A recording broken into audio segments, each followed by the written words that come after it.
In this part of the lesson, we're going to cover some of the tools and useful functions in piskelapp.com. Once you're in the website, go ahead and click on Create Sprite. Here we have the basic functions from the toolbar or the tools menu. You have the paint bucket tool to paint the background. You have the pen tool. You have some useful tools here to create rectangles and circles. So all you have to do is click and drag. Okay. You can create circles, right? Not only draw them manually with a pen tool. So this is really a useful way to create different shapes.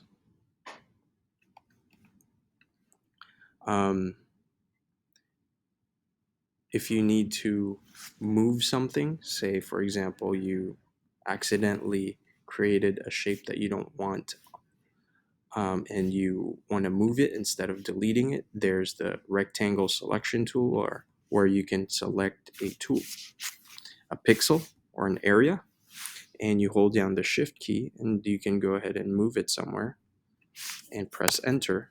Okay, so you can relocate pixels and then you can just repaint that part of your drawing. The next thing we're going to look at is the grid. So here in the preferences menu, the cog on the right hand side of the screen, go ahead and click there. You'll have access to the grid tab. So as you can see, you can enable or disable a grid. Okay, you can also change the size of your grid. You can change the grid spacing, and you can even change the color of your grid so you can easily see it while you're working. Okay. Next thing is resizing. So you can also resize your drawing area. So when you click on this, by default, the width is 32 by 32 pixels. You can resize it to 64. You can resize it to 100, depending on the type of work that you are doing. And again, the plus key and the minus key allows you to zoom in. So that's the plus key. Minus key allows you to zoom out. The last two things we're going to look at is how to save your work. So to save your work, you have some options here by clicking on this diskette file or diskette icon. Let's give our work a title.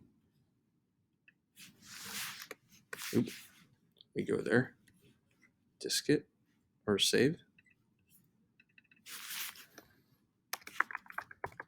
So this is really useful if you want to save your progress. You can give it a little description, and you have two options. You can save it as an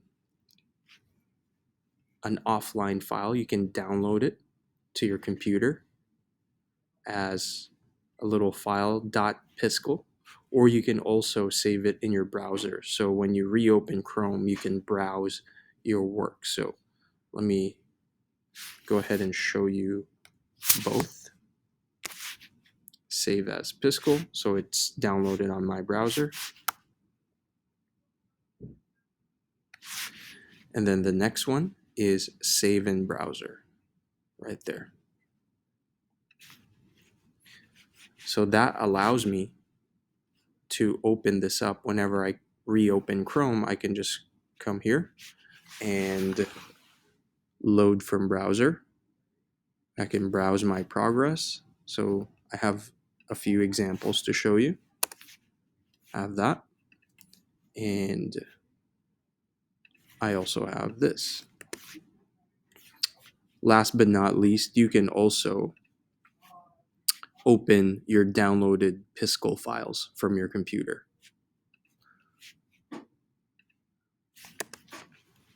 Okay. the last thing we're going to look at is exporting. So once you're done with your work, all you need to do, for example, if it's an animation, is you can export it as a GIF. So let me turn off the grid real quick and just show you a short example.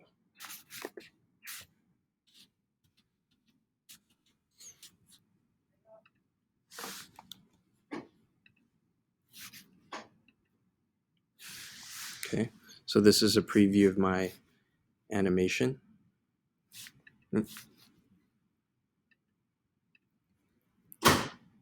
For some reason, it's not working on from the browser, but you could see it on the right hand side where my animation is blinking. So when you're done, for example, you can go ahead and click on export, and you can actually save it as a GIF. So depending on the size of your work, I suggest you bump the scale or increase the scale, give it around 400. That's like a safe bet, 400 by 400, so that your artwork is visible. So once you've set the scale, you can go ahead and download it to your computer. You can upload it to your website, turn it into Schoology, or just post it online and share it with friends. So to summarize, what we covered today were some of the functions available here in the Piskel app. We looked at some tools here on the left-hand side. We looked at preferences, how to enable and disable the grid. We looked at how to resize your working area. By default, again, it's 32 by 32. You can increase it as large as you want it to be depending on what you're working on. We looked at saving your progress. You save it on offline, and you can save it in your browser. And we also looked at how to reopen your progress here from the import icon, this folder icon. Last but not least, we also looked at exporting your file as a GIF.